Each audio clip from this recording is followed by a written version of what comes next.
Seasonal వ్యాధుల పట్ల ప్రజలందరూ తగిన జాగ్రత్తలు తీసుకోవాలని జిల్లా వైద్య ఆరోగ్య శాఖ అధికారిని డాక్టర్ ప్రభావతి విజ్ఞప్తి చేశారు. దోమల వల్ల జ్వరం, మలేరియా, డెంగీ, అతిసార, చికెన్ గున్యా వ్యాధులు ఎక్కువగా ప్రబలే అవకాశం ఉన్నందున పరిసరాల చుట్టూ పరిశుభ్రంగా ఉంచుకోవాలని కోరారు. దోమల బారిన పడకుండా ఉండేందుకు తగు జాగ్రత్తలు తీసుకోవాలని సూచించారు.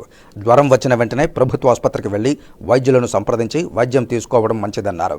అనవసరంగా ప్రైవేటు ఆసుపత్రికి వెళ్లి నష్టపోవద్దని సూచించారు. అప్పుడే వండిన ఆహారం, కాచిన నీరు తీసుకోవడం ద్వారా అతిసార బారిన పడకుండా ఉండేందుకు వీలవుతుందని తెలిపారు. వర్షాకాలంలో నీరు నిల్వ లేకుండా చూసుకోవాలని కోరారు. నిర్లక్ష్యంగా ఉండడం వల్ల దోమలు పెరిగి అనేక వ్యాధుల బారిన పడే అవకాశం ఉందని సూచించారు. తగిన జాగ్రత్తలు తీసుకోవడం, వ్యాధులు వచ్చిన వెంటనే వైద్యం తీసుకోవడం ద్వారా ఆరోగ్యంగా ఉంటామని ప్రజలందరూ ఈ విషయాన్ని గుర్తుంచుకోవాలని సూచించారు. పరిసరాలన్నీ కూడా మీ ఇంటి చుట్టుపక్కల శుభ్రంగా ఉంచుకోవాలి.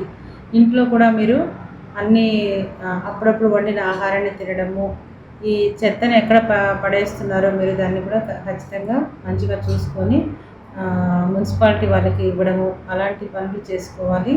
తర్వాత పిల్లలు అందరూ కూడా, పెద్దలు ఉంటారు, గర్భిణీ స్త్రీలు ఉంటారు, అందరూ కూడా ఖచ్చితంగా తెల్లవారుజామున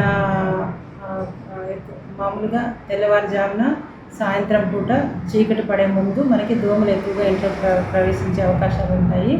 కాబట్టి ఖచ్చితంగా అందరూ సాయంత్రము 6 గంటల ఎత్తునే అన్ని కిటికీలు అన్నీ మూసుకోవడము, తర్వాత ఏదైనా వేపాకు పొగ వేసుకొని దోమలు అనేవి రాకుండా చూసుకోవడము చేయాలి. అదేవిధంగా దోమ తెరలు వాడడము, పిల్లలకి ఫుల్ హ్యాండ్స్ ఉన్న ఇవి వేసుకోవడము, దోమ తెరలు వాడుకోవడం అలాంటివన్నీ చేసుకోవాలి. అదేవిధంగా ఎవరికైనా జ్వరం వచ్చింది అంటే భయపడకుండా దగ్గరలో ఉన్న గవర్నమెంట్ హాస్పిటల్కి వెళ్ళి డాక్టర్ గారితో, ఎంబీబీఎస్ క్వాలిఫైడ్ డాక్టర్తో ఖచ్చితంగా చూపించుకుంటే వాళ్ళు పరీక్ష చేసి అవసరానికి దానికి తదనుగుణంగా మనకి ట్రీట్మెంట్ అనేది ఇస్తారు.